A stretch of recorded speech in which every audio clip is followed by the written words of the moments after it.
യൂട്യൂബിന് വിട. സൂര്യയിലെ എല്ലാ പരമ്പരകളും സംരക്ഷണത്തിന് ശേഷം തികച്ചും സൗജന്യമായി സൺ നെക്സ്റ്റ് ആപ്പ് ഡൗൺലോഡ് ചെയ്യൂ. കണ്ടാസ്വദിക്കാം നിങ്ങളുടെ പ്രിയ പരമ്പരകൾ. മോളെ വലതുകാല് വെച്ച് കയറി.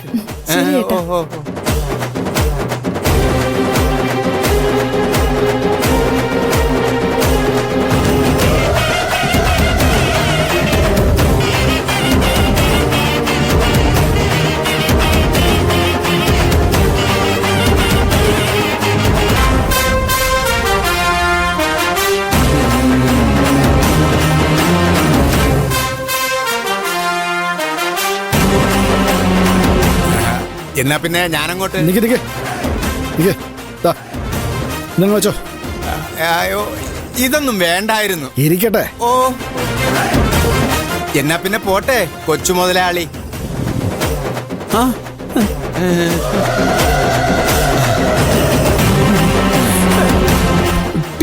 എന്താടാ തവളെ പിടിങ്ങി നീർക്കോലിയെ പോലെ നിൽക്കുന്നേ? എടാ നല്ല കാടക്കോഴി വാങ്ങിച്ചിട്ടുണ്ട്. അവളുടെ കൈപ്പുണ്ണി എങ്ങനെ ഉണ്ടെന്ന് നോക്കാം.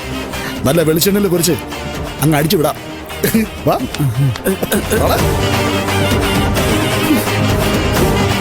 തെണ്ടി.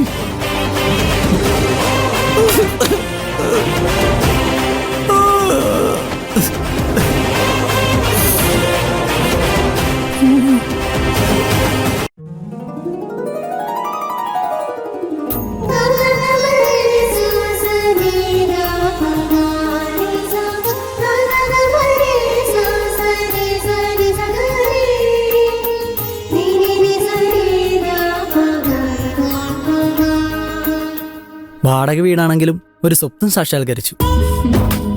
നമുക്ക് നമ്മൾ അടുക്കളയിൽ പാല് കാച്ചാൻ പറ്റിയില്ലേ? നമ്മൾ ആത്മാർത്ഥമായിട്ട് വിചാരിച്ച അധികം വൈകാതെ നമുക്ക് നമ്മുടെ സ്വന്തം വീട്ടില് പാല് കാച്ചാൻ പറ്റും. ഹരി, നിന്റെ നാവേ പൊന്നായിരിക്കട്ടെ. മോനെ, ചടങ്ങൊക്കെ കഴിഞ്ഞോടാ? പിന്നെ കഴിയാതെ കൃത്യം 8:15 അമ്മയോട് വരാൻ പറഞ്ഞല്ലേ? ഞങ്ങൾ ഇറങ്ങാൻ തുടങ്ങിയപ്പോഴാടാ ആ മരിയ പെണ്ണുപിള്ള വന്നത്. പാവം കൊച്ചിന് ഫീസ് അടയ്ക്കാൻ 250 രൂപ വേണോന്ന്.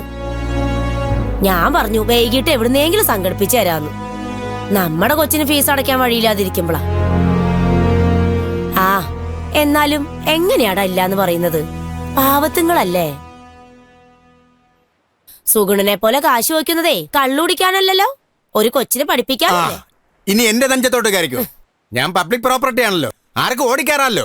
നിന്നോടുള്ള സ്നേഹം കൊണ്ട് പറഞ്ഞല്ലടാ സുഗുണ. നീ കുടിച്ച് കൂമ്പ് കാട്ടാതിരുന്നാ നിനക്ക് കൊള്ളാം, അല്ലാതെ എനിക്കെന്തുവാ. നീ വാ മോളെ. സുനീഷേ, നിന്റെ അമ്മയായതുകൊണ്ട് മാത്രം ഞാൻ ക്ഷമിക്കാം. ഇല്ലെങ്കിൽ ഈ പെണ്ണുമുള്ള ഞാൻ എലിവിഷം കൊടുത്ത് കൊല്ലും. പോട്ടണ്ണ വിട്ട് കളാ. അണ്ണ വാ, അണ്ണ റൂമിൽ ഒരുപാട് ജോലിയുണ്ട്. വന്നേ. വാ അണ്ണ.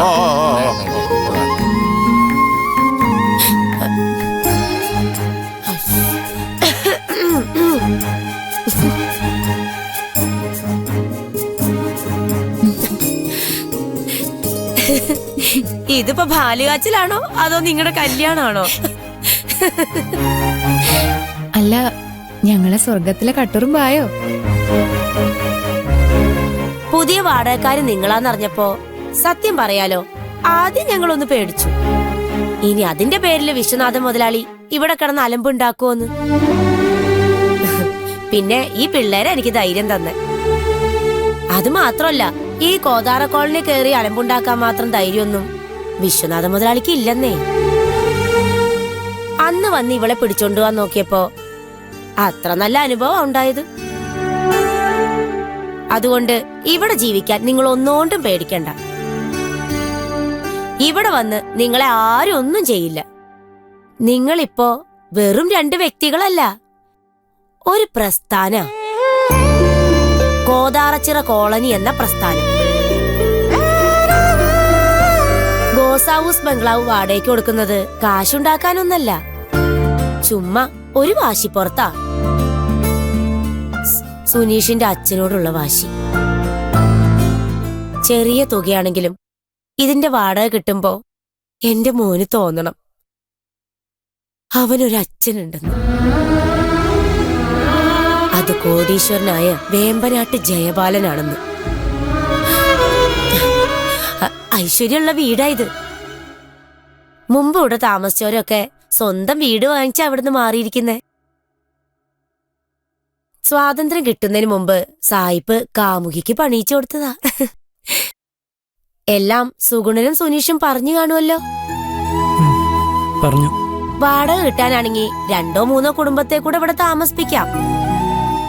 അതിനുള്ള സൗകര്യം ഉണ്ട് ഇവിടെ. ഇടയ്ക്ക് ഞാനതൊന്ന് ആലോചിച്ചതുവാ. ഇനിയിപ്പോ വേണ്ട. നിങ്ങള് സുഖമായിട്ട് ഇവിടെ ജീവിച്ചോ. ഒരു വിളിപ്പാടകലെ നിങ്ങക്ക് ഞങ്ങളും ഞങ്ങക്ക് നിങ്ങളും ഉണ്ടല്ലോ. എന്തിനും ഏതിനും.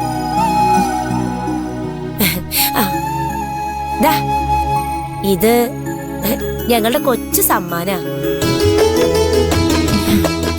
മോളെ, ഇത് നിന്റെ കൈ കൊണ്ട് തന്നെ അങ്ങ് കൊടുക്കും.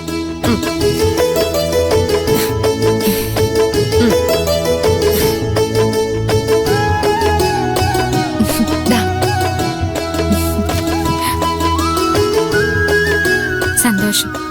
സന്തോഷം പറഞ്ഞേ, ഇത് നിങ്ങളുടെ കയ്യിൽ വെച്ചിരിക്കാനുള്ളതല്ല. മോളിങ് വന്നേ. എന്താ ചേച്ചി? വാ പറയാം, വാ.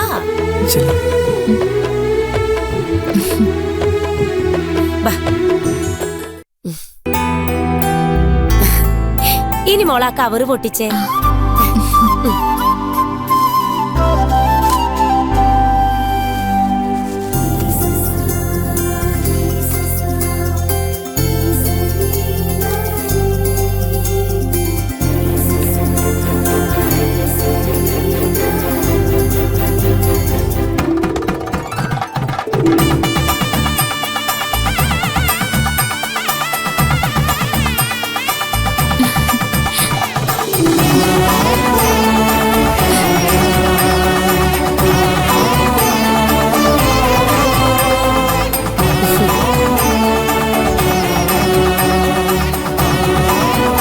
ഭഗവാൻ സാക്ഷാൽ ശ്രീകൃഷ്ണനാ ഞങ്ങളുടെ സമ്മാനം. ഇനി മുതൽ നിങ്ങളുടെ മുഴുവൻ ഐശ്വര്യത്തിനും തുടക്കം ദേ ഇവിടുന്ന്. പൊന്നോടക്കുഴൽ കയ്യിലുള്ള ഭഗവാനെ വീട്ടിൽ വെക്കരുതെന്ന് ചിലര് പറയും. ഹരിമുരളീരവം വായിച്ച് വീട് മുഴുവൻ കണ്ണൻ മായയിലാക്കി കളയുമെന്ന്. ചുമ്മാ വിവരക്കേടാ.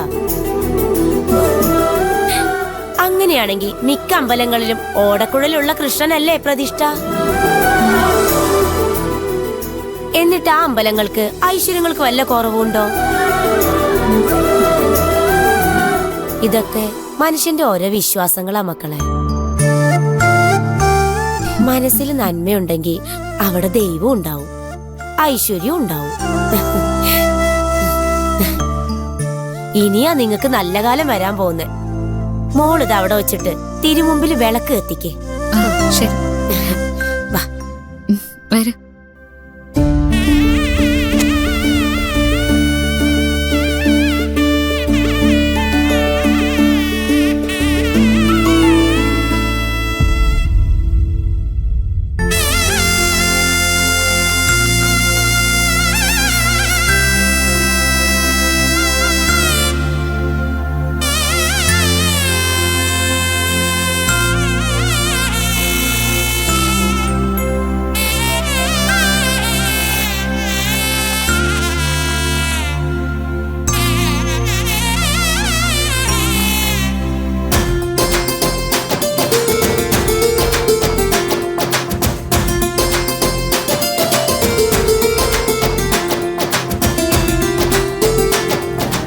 ആ പറഞ്ഞ വക്കീലേ. എന്താ വക്കീലേ?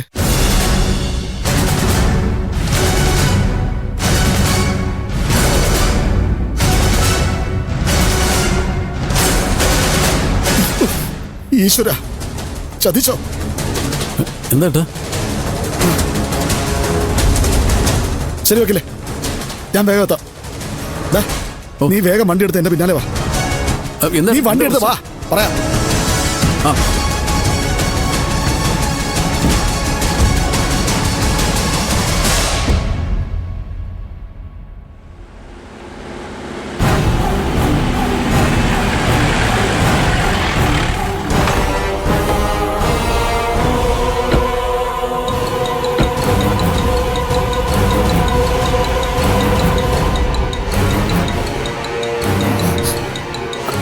എന്താ സർ?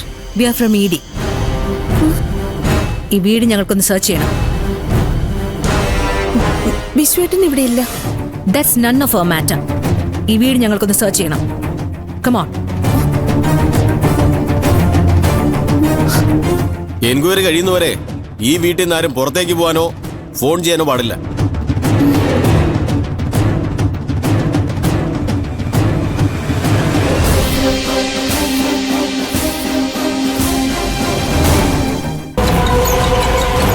നിങ്ങൾ അവിടെ നോക്കൂ. നിങ്ങൾ അങ്ങോട്ട്.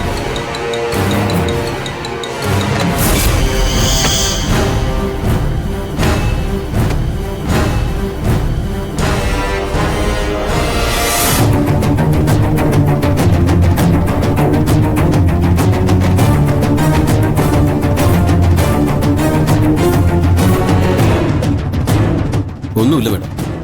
അവിടെയും ഒന്നുമില്ല മാഡം. ഓക്കെ എന്നാ വാ. നിങ്ങളാരാ? ഞാനിവിടുത്തെ സെർവന്റാ. ശരി, കമോൺ.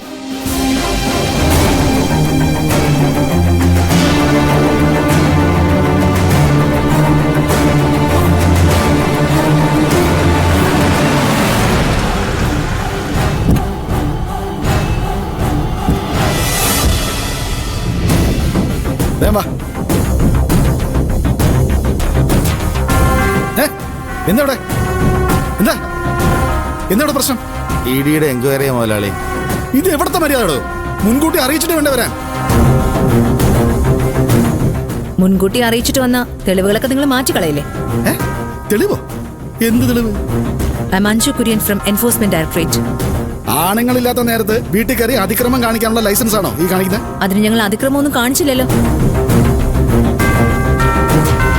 1500 കോടിയുടെ അനധികൃതമായ സ്വത്ത് താങ്കളുടെ കൈവശമുണ്ടെന്ന് റിപ്പോർട്ട് കിട്ടിയതിന് പ്രകാരം ഇഡി അന്വേഷണത്തിന് കേന്ദ്ര സർക്കാർ ഉത്തരവിട്ടിരിക്കുക.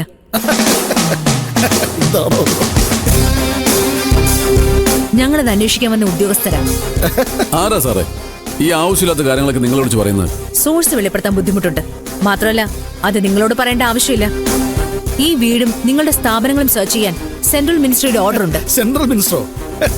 ഇവിടുത്തെ MBA MLAയും 3-4 മന്ത്രിമാരും ഒക്കെ എന്റെ അടുത്ത സുഹൃത്തുക്കളാ. പിന്നെ എനിക്ക് ഡൽഹിയിലും ഉണ്ട് അത്യാവശ്യം പിടി. എന്താ ചിരിക്കുന്നേ? എന്തോ ചിരിക്കുന്നത്? അല്ല, ഡൽഹിയിൽ പിടിയുള്ളതുകൊണ്ടാണല്ലോ ഇങ്ങനൊരു ഓർഡർ വാങ്ങിച്ചെടുത്തത്. സാറെന്നെ അങ്ങനെ കളിയാക്കൊന്നും വേണ്ട കേട്ടോ. കെട്ടാൻ ഉത്തരവിട്ടവരെ കൊണ്ട് തന്നെ അഴിപ്പിക്കാനും വിശ്വനാഥൻ അറിയാം. ഇത് ആലപ്പുഴയിലെ കളിയല്ലല്ലോ വിശ്വനാഥ് മുതലാളി, ഡൽഹിയാ.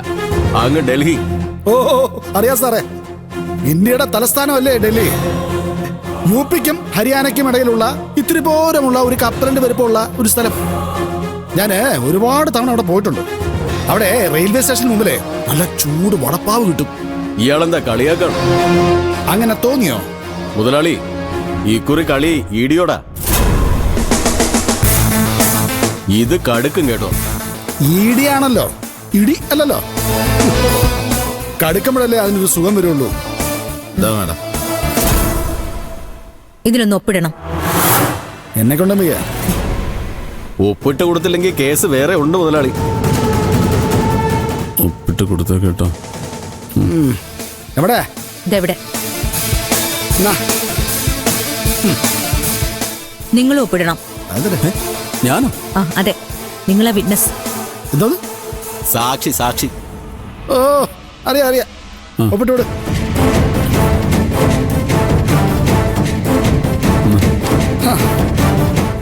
അപ്പൊ പോട്ടെ മുതലാളി. ഭാഗ്യമുണ്ടെങ്കിൽ നമുക്ക് വീണ്ടും പുറത്തു വെച്ച് കാണാം. എന്നാ പിന്നെ വേഗം കേട്ടോ.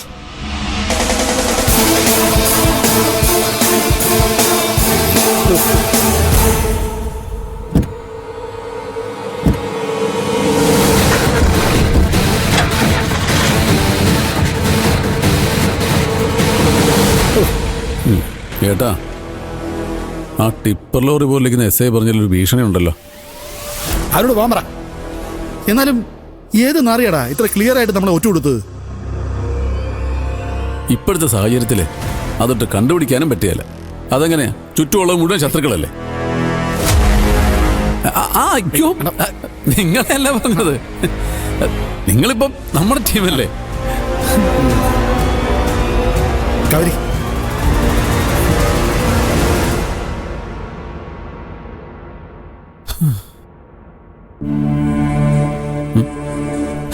എല്ലാം കൈവിട്ടു പോകുന്ന ലക്ഷണമാണല്ലോ മോളെ. അജയേട്ടൻ ഇങ്ങനെ വിഷമിക്കാതെ. ദൈവം നമ്മളെ കൈവിടില്ല.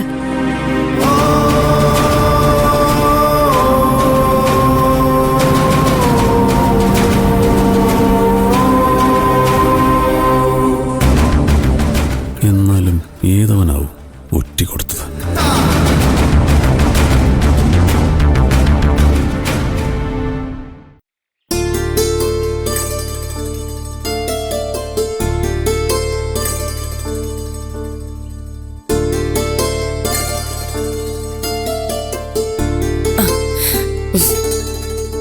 മോളെ, എന്താ അമ്മേ? അമ്മ ഒന്ന് പുറത്തു പോവാ മോളെ. ആഹാരമൊക്കെ അകത്ത് അടച്ചു വെച്ചിട്ടുണ്ട്, എടുത്ത് കഴിക്കാൻ മറക്കല്ലേ. ഈ നേരത്തെ അമ്മ എങ്ങോട്ടാ? ഇത്തിരി ചോറും കറികളൊക്കെയാ. ഞാനതാ ഹരിക്കും ജനനിക്കും കൊടുത്തിട്ട് വരാം. പാവങ്ങള് കേറി താമസം തുടങ്ങിയല്ലേ ഉള്ളൂ. വല്ലതും വെച്ചുണ്ടാക്കാനൊക്കെ നേരം കിട്ടി കാണത്തില്ല മോളെ. ഇത്ര അടുത്ത് കിടക്കുമ്പോ നമ്മള് വേണ്ടേ സഹായിക്കാൻ? ഞാൻ കൂടെ വരണോ അമ്മേ? വേണ്ട മോളെ, നീ ഇരുന്ന് പഠിച്ചോ. ഈ സമയത്ത് നിന്നെ എങ്ങോട്ടെങ്കിലും വിളിച്ചു കൊണ്ടുപോയിന്ന് അവൻ അറിഞ്ഞ എന്റെ തല ചാടി പറിക്കും. ആ അതെ, ഞാൻ വേഗം പോയിട്ട് വരാം. ആഹാരം എടുത്ത് കഴിക്കാൻ മറക്കല്ലേ. കഴിച്ചോളാം അമ്മേ.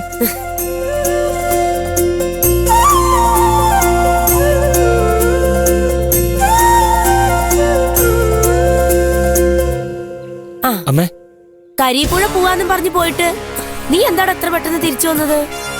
അമ്മേ, ആതിരക്കുട്ടി എന്തേ? അവൾ അവിടെ ഇരുന്ന് പഠിക്കുക. എന്താടാ? അവൾ അറിയണ്ട, ചെറിയൊരു വിശേഷമുണ്ട്. അവൾ അറിയാത്ത എന്ത് വിശേഷാടാ നിന്റെ ജീവിതത്തിലുള്ളത്? വിശേഷം എനിക്കല്ല, വല്യളിയനാ. അയാൾക്ക് എന്തു പറ്റി? മാണിക്യമംഗലത്ത് ഈടിക്കാരെ ഒന്ന് അന്വേഷണം തുടങ്ങി.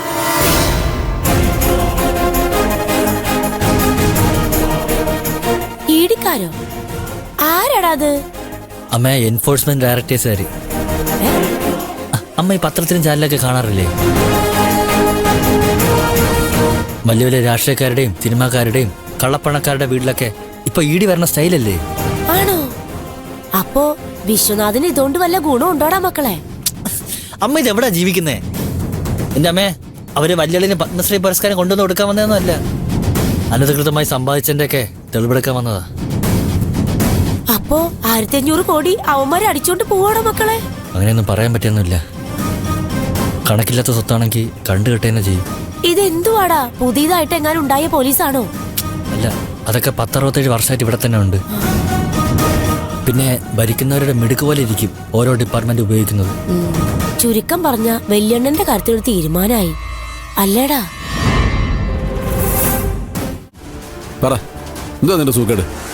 എനിക്കിവിടെ ഇങ്ങനെ പാത്രം കഴുകിയും നിങ്ങളുടെ ഭാര്യയുടെ അടിപ്പാവട കഴുകിയും ഇവിടെ ജീവിക്കാൻ പറ്റില്ല. ആരും നിന്നെ കൊണ്ട് ക്ഷണിച്ചൊന്നും അല്ലല്ലോ, നീ വലിഞ്ഞു കയറി ഇങ്ങോട്ട് വന്നതല്ലേ, അനുഭവിച്ചോ? ദേ, നിങ്ങൾക്ക് എന്റെ തനിക്കൊണം അറിയത്തില്ല കേട്ടോ. എന്റെ പൊന്നെ, നീ ഇങ്ങനോട് കടിച്ചു കയറി തിന്നാൻ വന്നാലോ? ഞാനൊന്ന് പറയട്ടെ? വേണ്ട, എനിക്കൊന്നും കേക്കണ്ട. സിന്ധു, മൈഥിലി, നീ ഇതെവിടെയായിരുന്നു? ഞാൻ എവിടെയെല്ലാം അന്വേഷിച്ചു. എന്താ ചേച്ചി, നീ ഇതിന് തന്നെ എന്താ കിടക്കട്ടെ? എന്താ കാര്യം? ആ വേലക്കാരി ആള് ശരിയല്ലെന്ന് ഞാൻ അന്ന് പറഞ്ഞപ്പോ നിനക്ക് വിശ്വാസം വന്നില്ലല്ലോ. വാ, വേഗം വാ, ഞാൻ നേരിൽ കാണിച്ചു തരാം. അവളെ അജയന്റെ മുറി കയറി കഥ കടച്ചിരിക്കുക. ചേച്ചി എന്താ ഈ പറയുന്നേ? നീ നേരിൽ വന്ന് കണ്ട് ബോധ്യപ്പെട്, അപ്പൊ മനസ്സിലാവും. ഈ കള്ളക്കളി തുടങ്ങിയിട്ട് കുറച്ചു ദിവസമായി. നീ വാ വാ.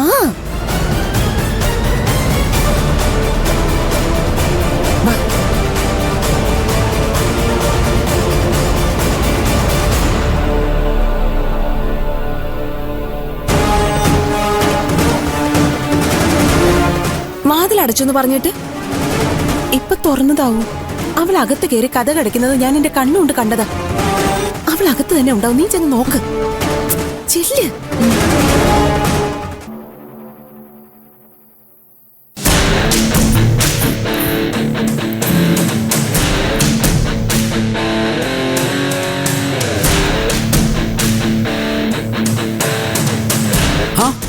വാ മോളെ, വന്നിരിക്കേ.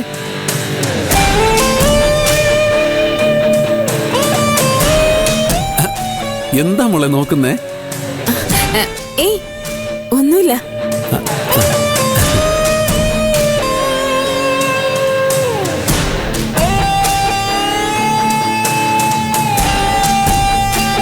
ഈ മുഷിഞ്ഞ തുണികളൊക്കെ എന്തിനാ ചേട്ടാ ഇവിടെ ഇട്ടിരിക്കുന്നേ? ഞാൻ പറഞ്ഞിട്ടുള്ളതല്ലേ ബാത്റൂമിൽ ആ ബക്കറ്റിൽ ഇടണമെന്ന്. ഓർത്തില്ല. ആ ചേട്ടൻ അയ്യോ മോളെ, ഞാൻ എടുത്തോളാം. വേണ്ട, ആരില്ലെന്നേ, ഞാൻ തന്നെ ഇട്ടോളാം. പെണ്ണിന്റെ ഒരു കാര്യം.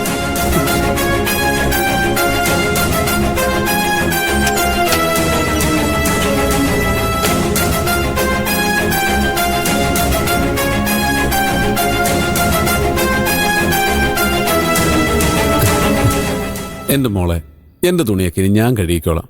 ഇനി എന്റെ മാത്രമല്ല, മോളുടെ വല്ല തുണി ഉണ്ടെങ്കിൽ അതും തന്നേക്ക്, അതും അജേട്ടൻ കഴുകിക്കോളാം.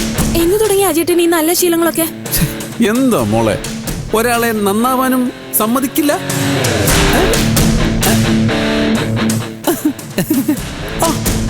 അവിടെ നിന്നേ. എന്താ ചേട്ടാ അത്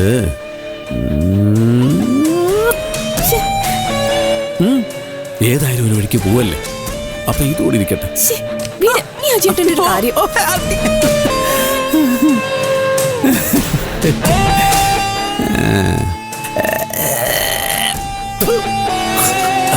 ശാപം, എന്തൊരു ഉളുമ്പോണോ ഇത്.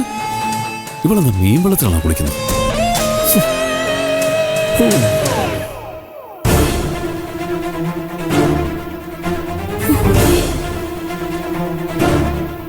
എന്തായി?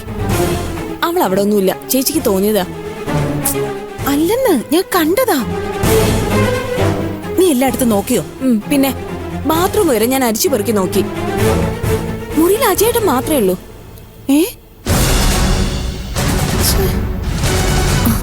നീ വന്നേ, വാ.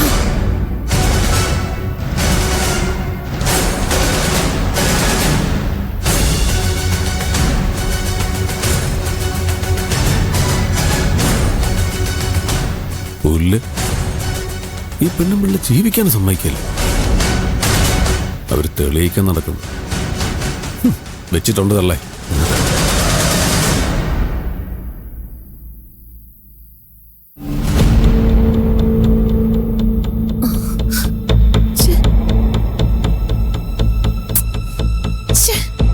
ഇവളിതെവിടെ പോയി? ഇതിലെന്തോ ചുറ്റിക്കളിയുണ്ട്. നീ വാ. മൈഥിലി,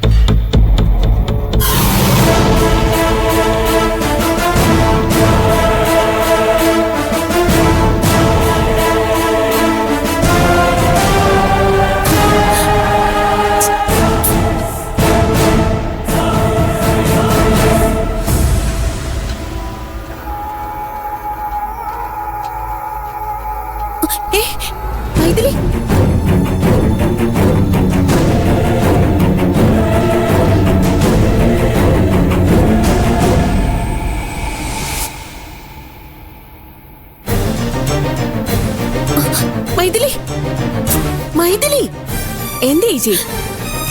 മോളെ, ഞാൻ പറഞ്ഞത് സത്യ. ഞാൻ കണ്ടതാ അവൾ ആ മുറി കയറി കഥ കടക്കുന്നത്. ഞാൻ ചെവി ഓർത്തപ്പോ അവൾ അജയനോട് സംസാരിക്കുന്നതും കേട്ടു. ഓ, അങ്ങനെ സംഭവം ഉണ്ടായോ? നീ എന്താ മോളെ ഇങ്ങനെയൊക്കെ സംസാരിക്കുന്നേ? എന്താ, നിനക്ക് എന്നെ വിശ്വാസം ഇല്ലേ? ഇതൊക്കെ കേട്ട എങ്ങനെയാ ചേച്ചി വിശ്വസിക്കുന്നേ? നമ്മള് രണ്ടുപേരും ഒരുമിച്ച് പോയല്ലേ അവളെ നോക്കിയത്? അവള് നിന്ന നിൽപ്പിൽ അപ്രത്യക്ഷയായി മുറ്റത്ത് വന്നിരുന്ന പാത്രം കഴിവൻ അവളെന്താ മാൻട്രാക്കിന്റെ മോളോ? അവൾ ആരുടെ മോളാണെന്നൊന്നും എനിക്കറിയില്ല. പക്ഷേ എനിക്ക് എന്റെ കണ്ണുകളെ വിശ്വാസ. ഇതിലെന്തോ തിരിമറി നടന്നിട്ടുണ്ട്, അത് ഉറപ്പാ. ചുമ്മാ എന്നെ കൂടി ഭ്രാന്ത് പിടിപ്പിക്കല്ലേ ചേച്ചി? മൈഥിലി, ഡേ,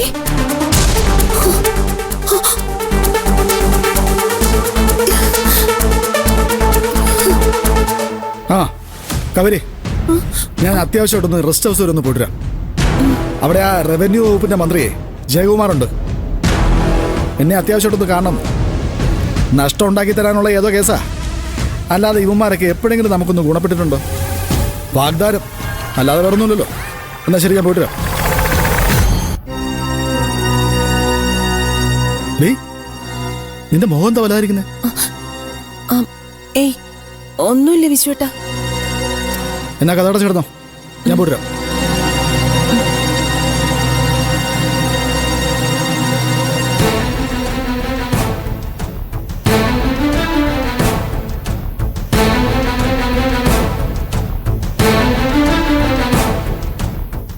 വിശ്വനാണോ ചേച്ചിയെ പോയത്? ഈ നേരത്തെ എങ്ങോട്ടാ?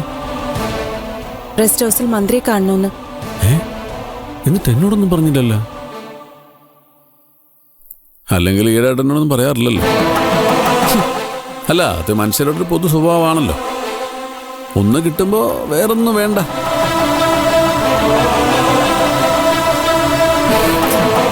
അജയേട്ടാ ഓ വാ, മോളെ നീ വാ എടി, ഛെ, വാ ഇങ്ങോട്ട്. എന്തോ എപ്പോഴും അമ്മ വേണം.